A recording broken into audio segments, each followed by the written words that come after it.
Good morning. Business breakfast షోకి స్వాగతం. ఒక లాంగ్ వీకెండ్ తర్వాత ఇండియన్ మార్కెట్స్ ట్రేడింగ్ పునః ప్రారంభానికి సిద్ధమవుతున్నాయి. అండ్ ఏషియన్ మార్కెట్స్ ప్రస్తుతం గమనిస్తే స్వల్ప నష్టాల్లో ట్రేడ్ అవుతున్నాయి. లాస్ట్ నైట్ యూఎస్ మార్కెట్స్ కూడా స్వల్ప నష్టాలతో క్లోజ్ అయ్యాయి. క్వార్టర్లీ ఎర్నింగ్స్ సీజన్ ఇది. సో యూఎస్లో కూడా క్వార్టర్లీ ఎర్నింగ్స్ సీజన్ ప్రారంభం కాబోతుంది. సో ఎటువంటి రిజల్ట్స్ కార్పొరేట్స్ ప్రకటిస్తాయి అన్న కొంత నెర్వస్నెస్ మార్కెట్స్లో కనిపిస్తుంది. అదర్వైజ్ ఫ్రైడే చాలా స్ట్రాంగ్గా ట్రేడ్ అయ్యాయి, క్లోజ్ అయ్యాయి యుఎస్ మార్కెట్స్. జాబ్స్ రిపోర్ట్ స్ట్రాంగ్గా వచ్చింది. అండ్ మనం సెలవు తీసుకొని సెలబ్రేట్ చేసుకున్న ఈ లాంగ్ వీకెండ్ సమయంలో ఇంటర్నేషనల్గా అంతర్జాతీయంగా పలు పరిణామాలు, కీలకమైన పరిణామాలు అనుకోవచ్చు, చోటు చేసుకున్నాయి. ఒకసారి అవన్నీ మనం పునశ్చరణం చేసుకుంటే ఫస్ట్ థింగ్, డాలర్ ఇండెక్స్ చాలా స్ట్రాంగ్గా బలపడి నిన్న కొంత ఆఫ్కోర్స్ పట్టు సడలించింది. ఇది మన రూపీకి బ్యాడ్ సిగ్నల్గా మనం తీసుకోవచ్చు. ఎందుకంటే డాలర్ ఇతర కరెన్సీలతో స్ట్రెంథెన్ అవుతూ ఉంటే రూపాయి కూడా కొంతమేరకు ఎదురీదేందుకు ప్రయత్నించి చివరికి మనం లాస్ట్ ఫ్రైడే చూసాం కొంత వీక్ అయ్యి 61.61 ఈ రేట్ దగ్గర క్లోజ్ అయింది డాలర్తో రూపాయి. ఇది ఎక్స్పోర్టర్స్ ఆఫ్ కోర్స్ శుభవార్త అయినప్పటికీ ఆయిల్ ఇంపోర్ట్స్ మీద డిపెండ్ అయ్యి మన ఎకానమీ ఉంది. సో ఆయిల్ ఇంపోర్ట్స్కి సంబంధించి ఇది నెగిటివ్ పరిణామం. అలాగే ఇతరత్ర ఇంపోర్టర్స్ కూడా డాలర్ స్ట్రెంథెన్ కావడం, రూపీ బలహీనపడటం అనేది ఒక negative development. Other than this మిగిలినవన్నీ పాజిటివ్గా సిగ్నల్స్ కనిపిస్తున్నాయి, పాజిటివ్ క్యూస్. మనకు బంగారం ధరపై బుల్స్ ఆధిపత్యం బాగా బలహీనపడింది. సో ఇప్పుడు షార్ట్ పొజిషన్స్ ఎక్కువగా క్రియేట్ అయ్యాయి. అండ్ ఇన్ఫ్యాక్ట్ $1,200 కింద ట్రేడ్ అవుతుంది ఔన్స్ బంగారం ధర. సో మన మార్కెట్స్లో కూడా ఇదే వీక్నెస్ కనిపిస్తుంది బంగారం ధరకు సంబంధించి.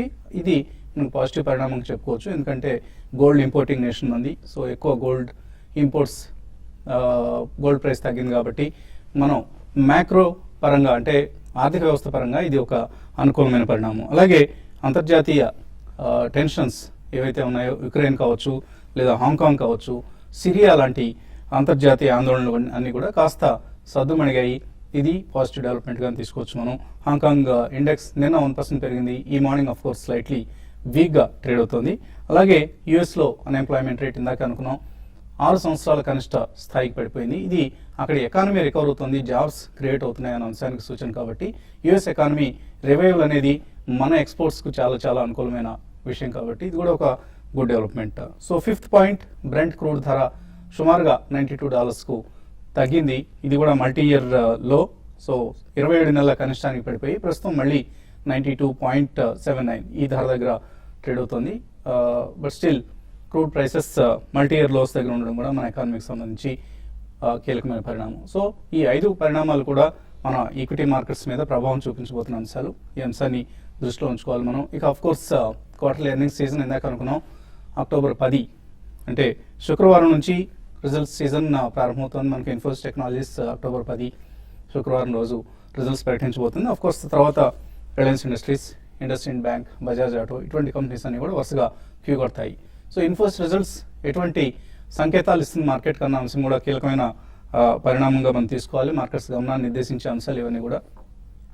So results season and of course liquidity, మార్కెట్స్లోకి ఎఫ్ఐఐ మనీ ఎలా వస్తుంది, ఎంత మొత్తం ఈక్విటీ మార్కెట్స్లోకి వస్తుంది అన్నదే మనకు మార్కెట్స్ని డ్రైవ్ చేయగలిగిన ఏకైక బలమైన అంశం. ఈ మధ్య ఎఫ్ఐఐ ఫ్లోస్ సన్నగిలే ఇండియన్ మార్కెట్స్లోకి. ఇది కొద్దిగా ఆందోళన కలిగించే అంశం, ఎందుకంటే ఎఫ్ఐఐస్ ప్రస్తుతానికి వెయిట్ అండ్ వాచ్ ధోరణిలో ఉన్నారు. క్వాంటిటేటివ్ ఈజింగ్ ఉపసంహరణ ప్రక్రియ కొనసాగుతోంది అమెరికన్ ఎకానమీకి సంబంధించి. ప్రతి మీటింగ్లోనూ సుమారుగా $10 బిలియన్ బాండ్ బయింగ్ ప్రోగ్రామ్ను యుఎస్ ఫెడరల్ రిజర్వ్ ఉపసంహరిస్తోంది. సో ఈ బాండ్ బయింగ్ ప్రోగ్రామ్ తగ్గుతున్న కొద్దీ మార్కెట్స్లోకి లిక్విడిటీ తగ్గుతుంది. ఇది ఎమర్జింగ్ మార్కెట్స్ లైక్ ఇండియన్ మార్కెట్స్కు ఆందోళన కలిగించే అంశం. సో మన మార్కెట్స్లోకి ఈ మధ్య సెప్టెంబర్లో మనం చూస్తే కేవలం 5,100 కోట్ల రూపాయల ఎఫ్ఐ మనీ మాత్రం ఇండియన్ మార్కెట్స్లోకి వచ్చింది. సో ఇది ఈ సంవత్సరంలో లోయెస్ట్ ఫిగర్. సో సెప్టెంబర్లో చాలా సబ్జ్యూడ్ ఎఫ్ఐ ఫ్లోస్ గమనించాం. అక్టోబర్లో కూడా ఇదే ట్రెండ్ కొనసాగితే మన మార్కెట్స్కి ఇది అనుకూలమైన విషయం కాదు. సో ఎఫ్ఐఎస్ తమ ప్రాధాన్యాల్ని ఎలా నిర్ణయించుకుంటారు? వెయిట్ అండ్ వాచ్ మూడ్లో ఉంటారా, లేకపోతే తిరిగి అగ్రెసివ్గా అంటే ఇండియన్ గవర్నమెంట్ తీసుకుంటున్న రిఫార్మ్ మెజర్స్ను, కార్పొరేట్ ఎర్నింగ్స్ను దృష్టిలో ఉంచుకొని, ఇంప్రూవ్ అవుతున్న మ్యాక్రో ఫండమెంటల్స్ని దృష్టిలో ఉంచుకొని రీరేట్ చేసుకొని ఇండియన్ మార్కెట్స్లోకి మళ్ళీ అగ్రెసివ్గా వస్తారన్నది ఇది మనం వెయిట్ అండ్ వాచ్ మూడ్లో ఉన్న ఎఫ్ఐఎస్ గురించి ఆలోచించాల్సిన అంశం. సో డిఫెన్సివ్స్, క్వాలిటీ స్టాక్స్ మాత్రమే ప్రస్తుతానికి పెరుగుతున్నాయి, ఎందుకంటే డాలర్ స్ట్రెంథెన్ అవుతుంది కాబట్టి. డిఫెన్సివ్స్ అంటే export oriented companies like pharma and IT ప్రస్తుతానికి ఈ రెండు సెక్టర్సే బాగా పార్టిసిపేట్ చేస్తున్నాయి. అండ్ ఆఫ్ కోర్స్ ఇతర క్వాలిటీ స్టాక్స్ మాత్రమే, మిడ్ క్యాప్స్, స్మాల్ క్యాప్స్ చాలా సెలెక్టివ్గా పార్టిసిపేట్ చేస్తున్నాయి ఈ ర్యాలీలో, ఇప్పుడున్న ర్యాలీలో. And long term bull market, మనం ఒక లాంగ్ టర్మ్ బుల్ మార్కెట్లో ఉన్నాం. ఇదే సమయంలో medium to short term trend మాత్రం వీక్గా ఉంది. ఇది కొంచెం దృష్టిలో ఉంచుకొని ఇన్వెస్టర్స్ పొజిషన్స్ క్రియేట్ చేసుకోవాల్సిన అంశం. ఆఫ్ కోర్స్ క్వాలిటీ కంపెనీస్ను మనం ఐడెంటిఫై చేయడం ఎలాగో అందరికీ ఎప్పటికప్పుడు మనం చెప్తూనే ఉన్నాం. ఎర్నింగ్స్ను గమనించండి, కంపెనీస్ ఎటువంటి క్వార్టర్లీ ఎర్నింగ్స్ని ప్రకటిస్తున్నాయి, ఎటువంటి ఫ్యూచర్ గైడెన్స్ని ప్రకటిస్తున్నాయి, ఈ అంశాన్ని గమనించి సెలెక్టివ్ పిక్స్లో మాత్రం ఇన్వెస్ట్ చేయండి. ఇక మార్కెట్స్ గురించి మాట్లాడేందుకు మనతో ఎనలిస్ట్ సిద్ధంగా ఉన్నారు, సుందరరాజు గారు అలాగే రామప్రకాష్ గారు. సో ఎలా ఎంజాయ్ చేశారు లాంగ్ వీకెండ్? పెద్దగా ఏం చేయలేదండి. In fact most of the time ఇంట్లోనే ఉన్నాము. పైగా పండగలు కూడా వచ్చాయి కాబట్టి most of the time TVK stick అయి ఉన్నాం. ఓకే. ఇన్ఫ్యాక్ట్ మీరు మంచి టూర్ వెళ్ళినట్టు కూడా విన్నాను. In fact you had a better time అనుకుంటా. Okay. So we try to utilise the opportunity. So markets పరంగా ఎటువంటి అంశాలను మీరు విశ్లేషిస్తున్నారు? ఎటువంటి టెక్నికల్లీ ఏ పరిస్థితులు కనిపిస్తుంది మార్కెట్? ఫస్ట్గా మీరు చెప్పినట్టుగానే ఫండమెంటల్గా చాలా మార్పులు చేకూరాయి. అలాగే టెక్నికల్గా చూస్తే కనుక ఒకరోజు మనం డౌ జోన్స్ 200 పాయింట్ల వరకు పడి, ఇండియన్ మార్కెట్లో సింగపూర్ నిఫ్టీ కూడా మనకి నిఫ్టీ ఒక 100 పాయింట్లు పట్టడంతో కొంచెం ఒక మైనర్ ప్యానిక్నెస్ అనేది మనం చూసాము. కానీ లక్కీగా నెక్స్ట్ ఫ్యూ డేస్ మార్కెట్ బాగా స్ట్రాంగ్గా రికవర్ అయింది. అక్కడ డౌ ఒక 200 పాయింట్స్ మళ్ళీ పెరిగింది. మళ్ళీ లాస్ట్ 2 డేస్ కూడా మళ్ళీ పెరగడంతో సో ఇమ్మీడియట్గా డేంజర్ ఏమీ మనకి కనిపించట్లేదు. సో ఓవరాల్గా మార్కెట్ మళ్ళీ కొంచెం లాస్ట్ ఒక 1 వీక్గా మన ఇండియన్ మార్కెట్లో ఉన్న సపోర్ట్ 7,900 నిలబెట్టుకునే అవకాశాలు ఎక్కువ కనిపిస్తున్నాయి. కాకపోతే అలాగే మనం లాస్ట్ 1 వీక్గా చూస్తే కనుక 8,000 దగ్గర స్ట్రాంగ్ రెసిస్టెన్స్ కనిపిస్తుంది. ఆ రెసిస్టెన్స్ని, ఆ నిరోధక స్థాయిని బహుశా ఈ 2-3 రోజుల్లో పరీక్షించే అవకాశం కనిపిస్తుంది. మార్కెట్ మనం లాస్ట్ 1 వీక్గా చూస్తే కనుక ఇండెసిసివ్గా సైడ్ వేస్ ట్రెండ్లో మూవ్ అవుతుంది. సో ఈ రెండు మేజర్ లెవెల్స్ మధ్యన ఒక నేరో బ్యాండ్లో మూవ్ అవుతుంది. ఒక టెక్నికల్గా ఒక స్ట్రాంగ్ డెసిసివ్ బ్రేక్అవుట్ అనేది రావాలి. 8,000 అనేది చాలా చాలా కీలకమైన స్థాయి. 8,000 కనుక బ్రేక్ అయ్యి దానిపైన కనుక నిఫ్టీ క్లోజ్ అయిందంటే మటుకు మార్కెట్లో ఒక షార్ట్ టర్మ్ ర్యాలీ బిగినట్టు. అలా కాకుండా ఒకవేళ మార్కెట్ ఇవాళ 7,950 కింద కనుక కాసేపు కన్సిస్టెంట్గా ట్రేడ్ అయిందంటే మటుకు ఇంట్రాడే ట్రేడర్స్ షార్ట్ పొజిషన్ తీసుకొని నెక్స్ట్ టార్గెట్ 7,900 వరకు టార్గెట్ ఎక్స్పెక్ట్ చేయొచ్చు. అందు హోల్ మార్కెట్ కొంచెం సైడ్ వేసే. అలాగే మీరు చెప్పినట్టుగా ఇన్ఫోసిస్ రిజల్ట్ ప్రారంభమయ్యే అవకాశం కనిపిస్తుంది. అలాగే మనకి ఐఐపి డేటా కూడా ఈ వారం వచ్చే అవకాశం కనిపిస్తుంది. సో ఈ రెండు మార్కెట్ని మేజర్గా ప్రభావితం చేసే అంశాలే కనిపిస్తున్నాయి. సో కొంచెం ట్రేడర్స్ లాంగ్ పొజిషన్ తీసుకోవాలనుకుంటే కనుక 8,000 పైన కనుక క్లోజ్ అయితే ఫ్యూచర్స్లో లాంగ్ పొజిషన్ తీసుకొని స్ట్రిక్ట్గా స్టాప్ లాస్ అనేది మెయింటైన్ చేయడం మంచిది. షార్ట్ పొజిషన్ తీసుకోవాలన్నట్టు కొంచెం కేర్ఫుల్గా ఉండండి. ఎందుకంటే లాస్ట్ 1 మంత్గా మనం మార్కెట్ బాగా రియాక్షన్ చూసాము. ముఖ్యంగా ఫ్రంట్ లైన్ స్టాక్స్ అన్నింటిలో బాగా 10 to 15% మార్కెట్ పడింది కాబట్టి కొంచెం అప్రమత్తంగా ఉండటం మంచిది. So on the whole market side వేస్ అంటే మనం కంటిన్యూ చేయొచ్చు next few days. Mutual funds పరంగా ఎటువంటి మార్పులు చోటు చేసుకోబోతున్నాయి రాబోయే రోజుల్లో? Ahead of the quarterly earnings మీరు ఎటువంటి ఫండ్స్ను, స్కీమ్స్ను రికమెండ్ చేస్తారు? ఒకటండి, ఫ్లోస్ మాత్రం పాజిటివ్ ఉన్నాయి. మంత్లీ ఫ్లోస్ కానీ ఇయర్లీ ఫ్లోస్ చూసుకున్నా కూడా I think flows are positive. So ఒక ఈవెంట్ అంటే రిజల్ట్స్, క్వార్టర్లీ రిజల్ట్స్ వచ్చే ప్రకారం I think investors should look at large and mid cap funds, predominantly multi cap funds ఒకవేళ రిస్క్ తీసుకున్న వాళ్ళు కూడా చేస్తే బాగుంటుంది. Otherwise it is going to be a good this one for investors who are looking at next 1 to 2 years. ఎందుకంటే you have lot of events, results వస్తున్నాయి. మీరు చెప్పినట్టుగా ఇన్ఫోసిస్ రిజల్ట్స్, రిలయన్స్ రిజల్ట్స్ ఇవన్నీ కూడా ఐ థింక్ బహుశా పాజిటివ్ వస్తాయని అనుకుంటున్నాను. ఎందుకంటే probably they will meet the expectations of most of the analyst. So this is a good quarter, this is a good year for most of the companies. So for equity investors you should look at it I think probably from 1 year to 2 years time frame it's going to be positive. So large and mid cap funds, ICICI Prudential Dynamic Plan probably I would suggest, HDFC Capital Builder Fund, Franklin India Blue Chip, Franklin India Prime, ఇది core portfolio. ఒక investors కూడా ఒక core portfolio స్ట్రాంగ్గా build చేసుకుంటే బాగుంటుంది. So don't get in to any new fund offers కూడా చాలా వస్తున్నాయి. You have new fund offers, capital say protected funds, then closed end funds for 3 years. ఇటువంటి డిఫరెంట్ కాన్సెప్ట్స్తో, సేమ్ కాన్సెప్ట్ బట్ డిఫరెంట్ నామన్క్లేచర్తో వస్తున్నాయి. So don't get in to those funds for next 3 years and lock in your funds. Open and funds ఏవైతే ఉన్నాయో I think will give a better opportunity. Investors can book profit if they meet their expectations and then be stick to open and funds.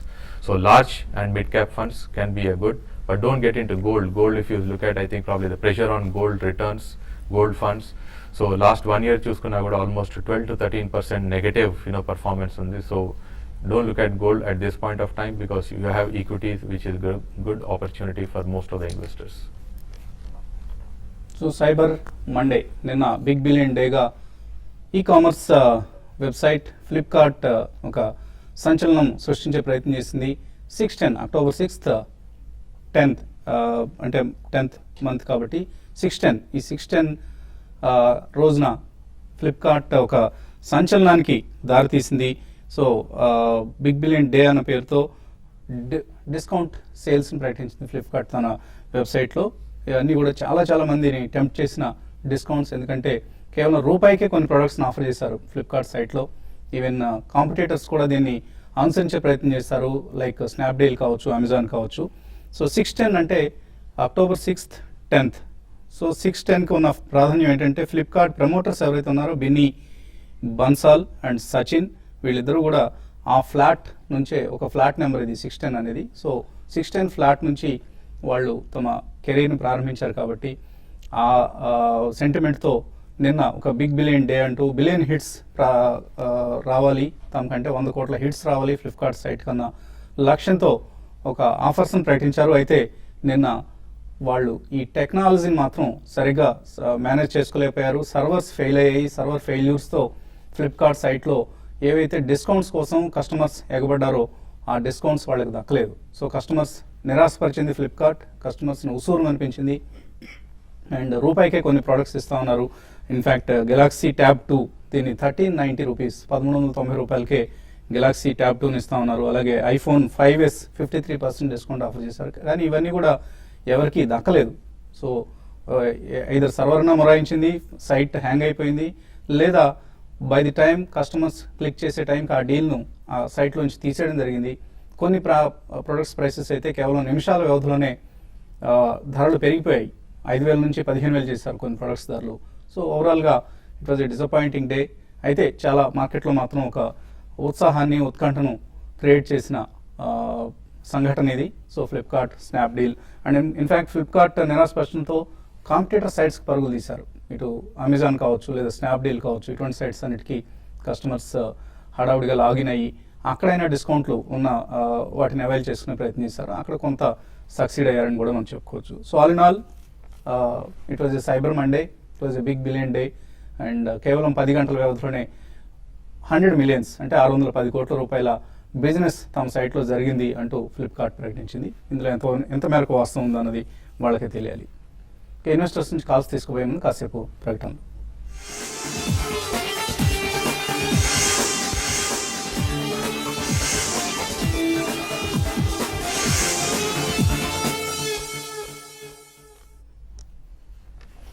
Business breakfast షోకి పునఃస్వాగతం.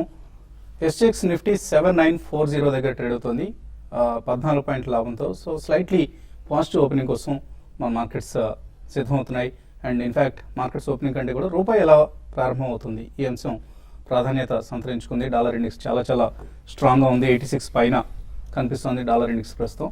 So రూపాయి 62 పైన open అయితే కొంత markets disappoint అయ్యే అవకాశం కనిపిస్తుంది. కాలర్స్ లైన్లో ఉన్నారు. ఫస్ట్ కాలర్ పూణే నుంచి శ్రీనివాస్. హలో.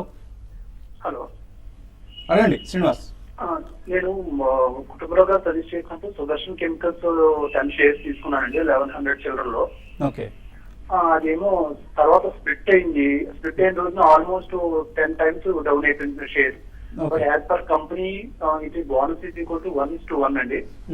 అండ్ స్ప్లిట్ ఇది ఫేస్ వాల్యూ 10 to 5 ఇటు పడింది. బట్ నాకు అలొకేట్ అయిన షేర్లు ఏమో 50. సో చాలా కన్ఫ్యూజ్. ఆల్మోస్ట్ 50% షేర్స్ నాకు రాలేదనే ఫీలింగ్ వస్తుంది. అంటే 10 రూపీస్ నుంచి 2 రూపీస్కి ఫేస్ వాల్యూ తగ్గించడం జరిగింది సుదర్శన్ కెమికల్స్లో. కాకపోతే షేర్ వాల్యూ స్ప్లిట్ అయిన రోజున ఆల్మోస్ట్ 10 times పడిపోయింది. ఓకే అండి. సో అంటే మీకు ప్రతి షేర్ని 2 రూపాయల ఫేస్ వాల్యూ తగ్గించారు కాబట్టి మీకు 100 షేర్లు ఉంటే ఫర్ ఇన్స్టెన్స్ 500 షేర్లు మీ అకౌంట్ క్రెడిట్ అవుతాయి. ఈ అంశాన్ని మీరు గమనించి ఉంటారు. కాకపోతే నాకు 10 షేర్లకి 50 వచ్చినాయి, కాకపోతే మరి షేర్ రేట్ అంత అలా ఎలా పడుతుందండి? కరెక్టే కదండి. అంటే మీకున్న 10 షేర్లకి 50 షేర్లు వచ్చాయి. ఆ మేరకు ప్రైస్ అడ్జస్ట్మెంట్ కూడా జరిగింది మార్కెట్లో.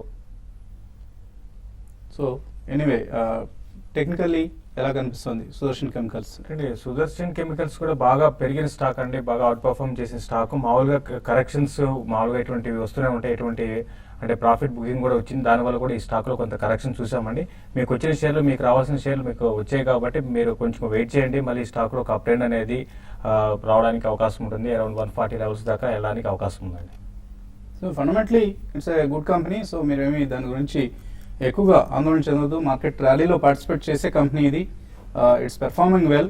సో స్టే ఇన్వెస్టెడ్ అండి సుదర్శన్ కెమికల్స్లో. తర్వాత కాలర్ లైన్లో ఉన్నారు, తణుకు నుంచి మురళి. హలో హలో, అడగండి మురళి. మా అమ్మాయి రేట్ 5 ఏళ్ళు అండి, రేట్ చేసింది మ్యూచువల్ ఫండ్ తీసుకుందాం, ఎంత పెట్టాలన్నాను. 5 సంవత్సరాల పాప వయసు?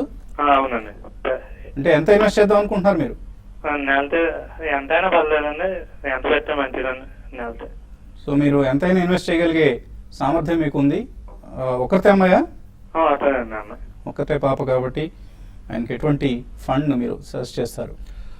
I would strongly suggest an equity fund, and I think పాప వయసు 5 సంవత్సరాలు కాబట్టి ఒక దీర్ఘకాలిక ఆబ్జెక్టివ్ తోటి చేస్తే బాగుంటుంది. So you can look at an equity fund, look at Franklin India blue chip fund are ICICI Prudential dynamic plan. Lump sum you can immediately look at 5-10 lakhs or any amount can be looked at in this time frame. Otherwise SIP ద్వారా చేయాలనుకుంటే you can look at for next 10 years or 15 years monthly 10,000 or 20,000 per month you can look at investing. Okay అండి. Last caller line ఉన్నారు, విజయవాడ నుంచి Kumar. Hello అండి, prime focus Jain irrigation మళ్ళీ fresh గా by చేయొచ్చు అంటారు ఈ రేట్ లో? షార్ట్ టర్మ్ కోసం, లాంగ్ టర్మ్ కోసం అండి? లాంగ్ టర్మ్ అండి. Prime focus and Jain irrigation ఈ రేట్లో తీసుకోవచ్చు. ఫ్రెష్ బయింగ్ అయితే రెండు వద్దనిపిస్తుంది అండి. ప్రైమ్ ఫోకస్ ఆ మధ్యకాలం మనం చూసాము కరెక్ట్గా 25 రూపాయల నుంచి పాజిటివ్ న్యూస్ తోటి మన 65 రూపాయల వరకు పెరిగి లాస్ట్ 1 మంత్కే పెద్ద ఏమి మనం మూమెంట్ ఏమి చూడలేదు.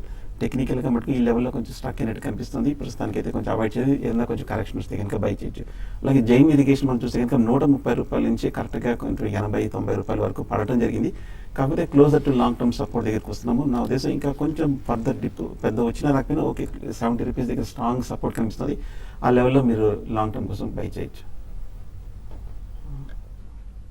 ఓకే అండి. సో ఇంకొక కాలర్ మెయిలర్ కూడా మనకు హరినాథ్ రెడ్డి సుదర్శన్ కెమికల్స్ గురించి అడిగారు, ప్రైస్ ఎందుకు తగ్గిందని. సో ఎక్స్ స్ప్లిట్ ప్రైస్ అండి ఇది ప్రస్తుతం ట్రేడ్ అవుతుంది. సో ఈ అంశాన్ని మీరు దృష్టిలో ఉంచుకోండి. ఇలా ఎక్స్ డేట్ వచ్చేసిందంటే stock split or even bonus ఇటువంటివి ఎక్స్ డేట్ వచ్చినప్పుడు ఆ మేరకు ప్రైసెస్ అడ్జస్ట్ అవుతాయి. ఇందులో మీరు గాబరా పడాల్సిన అవసరం లేదు. ఇవాళ ఆఫ్కోర్స్ జేబిఎం ఆటో ఈ కంపెనీ కూడా X bonus and X split కాబోతుంది. సో ఒకసారిగా ప్రైస్ 1/5 పడిపోతే ఎవరు కంగారు పడాల్సిన అవసరం లేదు. మీ అకౌంట్కి స్ప్లిట్ అయింది కాబట్టి ఆ మేరకు షేర్లు యాడ్ అవుతాయి, అకౌంట్కి క్రెడిట్ అవుతాయి. అయ్యా లేదా అన్నది మాత్రం ఒకసారి సరి చూసుకోండి. రామకృష్ణ మెయిల్ పంపించారు, సునీల్ హైటెక్, ఫ్లూయిడో మ్యాట్ ఈ 2 కంపెనీస్ మీడియం టర్మ్ కోసం ఇన్వెస్ట్ చేయొచ్చు. సునీల్ హైటెక్ మటుకు కంటిన్యూస్గా బుల్లిష్గా ఉంది. 110 రూపాయల నుంచి 160 రూపాయల వరకు ఈ లాస్ట్ కపుల్ ఆఫ్ వీక్స్గా వెళ్ళడం జరిగింది. కాకపోతే కరెక్ట్గా 160 దగ్గర కొంచెం లాంగ్ టర్మ్ రెసిస్టెన్స్ ఉంది. అక్కడి నుంచి మనం ఒక టెక్నికల్గా ఒక రియాక్షన్ అనేది చూడొచ్చు.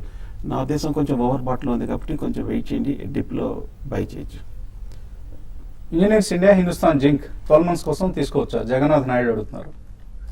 ఇంజనీర్స్ ఇండియా అయితే మీరు ట్రై చేయొచ్చు అండి, బట్ హిందుస్థాన్ జింక్ మాత్రం అవాయిడ్ చేయమని చెప్తానండి.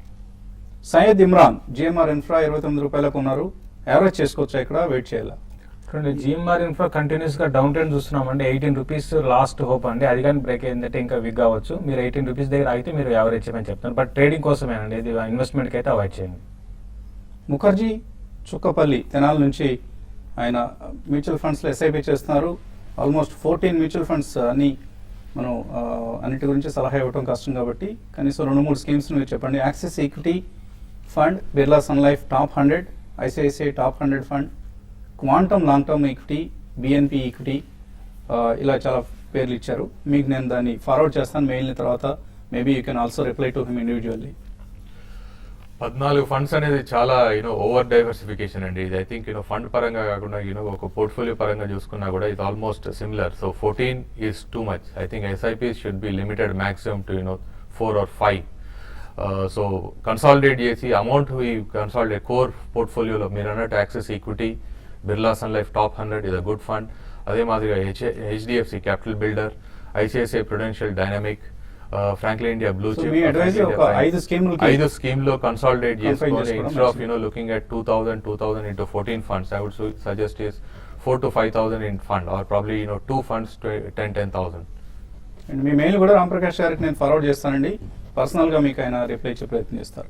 కార్తీక్ అడుగుతున్నారు, పొలారిస్ ఇంట్రాడే కోసం తీసుకోవచ్చా? ఇంట్రాడే అంటే జనరల్గా ఇంట్రాడే మూమెంట్స్ అనేది మనం చూడాలండి. టెక్నికల్గా చూస్తే కనుక క్లోజర్ టు కరెక్ట్గా 265 దగ్గర స్ట్రాంగ్ సపోర్ట్ వచ్చింది. కొంచెం డిప్లోకి వస్తే మీరు బై చేయొచ్చు, కానీ ఇంట్రాడే మూమెంట్ మటుకు స్ట్రిక్ట్గా స్టాప్ లాస్ అనేది మెయింటైన్ చేయడం ముఖ్యం. Vinod Kumar L&T business cycle fund లో ఆయన 50,000 రూపీస్ లాంగ్ టర్మ్ కోసం ఇన్వెస్ట్ చేశారు 3 to 5 years టార్గెట్తో. ఎలా ఉంటుంది ఇది? It's basically an event and special situations funds like fund అండి. So I think when you are taking a long term view, stick with it and be with it for next 3 to 5 years. కొంత underperform చేస్తుంది L&T business cycles fund. Yeah, so it's a phase over. So I would suggest is go to L&T flagship fund, L&T equity fund అని ఉంటుంది. So you can actually move into L&T equity fund. So shift అవ్వండి L&T business cycles fund నుంచి మీరు ఇంకా better performing స్కీమ్స్కి మీరు shift కావడం మంచిది. తిరుపతి రెడ్డి అడుగుతున్నారు, అషర్ ఆగ్రో, అరవింద్ రెమెడీస్ ఈ రెండు తీసుకుందాం అనుకుంటున్నారు, తీసుకోవచ్చా? అషర్ ఆగ్రో చూస్తే కనుక టెక్నికల్గా కొంచెం సైడ్ వేస్లో కనిపిస్తుంది. నా ఉద్దేశం ప్రస్తుతానికి అవాయిడ్ చేయండి. లాస్ట్ 1 monthగా చూస్తే కనుక కొంచెం రియాక్షన్లో ఉంది.